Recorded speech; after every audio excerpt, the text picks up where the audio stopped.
Travels ஓனரம்மா இங்கே ஹரிபரியா ஆஃபீஸில் வேலை செஞ்சுக்கிட்டே இருக்காங்க. கதிர் வீட்டில் வெட்டியாக இருந்த பழனியை ஆஃபீஸ்க்கு வர வச்சு ஆஃபீஸில் உட்கார வச்சுட்டு ராஜியை கூட்டிகிட்டு இவரை கடைக்கு கூட்டிகிட்டு போயிடுறாரு.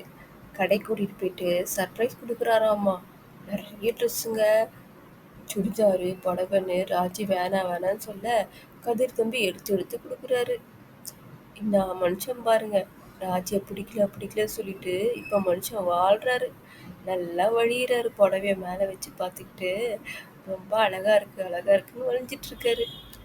5-6 பேக் நிறைய ட்ரெஸ்ஸுங்களை வாங்கி போட்டு பில்லை போட்டு அப்படியே ஹோட்டலுக்கு போகிறாங்க. ஹோட்டலுக்கு போயிட்ட உடனே ராஜிக்கு டக்குன்னு ஒரு ஞாபகம், அத்தைக்கு ஃபோன் பண்ணி சொல்லிடலாம், சாப்பாடு வேஸ்ட் ஆகிடும், நம்மளுக்கும் சேர்த்து வச்சிட போகிறாங்கன்னு பொறுப்போட அந்த அம்மா அத்தைக்கு ஃபோன் பண்ணுறாங்க.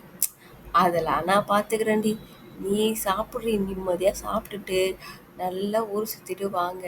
அந்த அம்மா ஹாப்பியாக இருக்காங்க. ஏன்னா அந்த அம்மா செஞ்சு வச்ச கல்யாணம் இது. ஆனால் பக்கத்தில் இருந்த குந்தாணி இதெல்லாம் ஒட்டு கேட்டு, இதை எப்படி அவங்க மட்டும் கடைக்கு போகலாமா, மாமா திட்ட மாட்டாரா, ஹோட்டலில் போய் சாப்பிட்றாங்களே, இதெல்லாம் கேள்வி கேட்க மாட்டாரா சொல்லிட்டு இந்த அம்மா வயிற்றுச்சல் போடுறாங்க.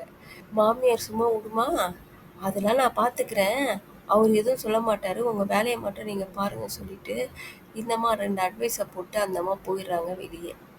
உடனே மயிலம்மாக்கு வயிறில் தீச்சட்டி ஏற்று வச்ச மாதிரி எரியோன்னு எரியுது.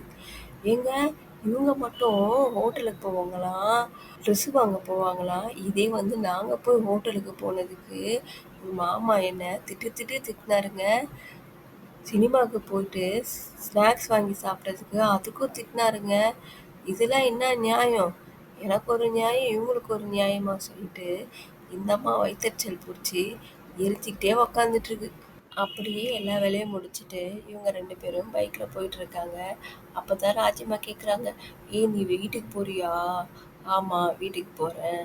இல்லை, நீ ஐஸ்கிரீம் கிடைக்கும் பானிபூரி கிடைக்கும் கூட்டிகிட்டு போவேன்னு எதிர்பார்த்தேன், ஆனால் நீ வீட்டுக்கு போறியே, சரி பரவாயில்ல போ சொல்லிட்டு அப்பாவையே மூஞ்ச வச்சுக்கிறாங்க. கதிரிக்கு உடனே அப்பாவையே மூஞ்ச வச்சுக்கிட்டு எல்லா காரியத்தையும் சாதிக்கிறாப்பாரு சொல்லிட்டு மைண்ட் வாய்ஸை வச்சுக்கிட்டு சரி போனா போது சொல்லிட்டு கடைக்கு கூட்டிகிட்டு போகிறாரு.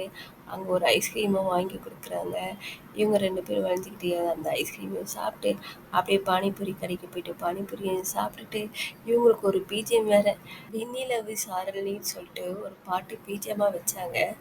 அந்த பாட்டும் இவங்களுடைய சீனுக்கு ரொம்ப சூப்பராகவே இருந்தது. கண்ணுக்கு குளிர்ச்சியாக பார்க்க நல்லா இருந்தது.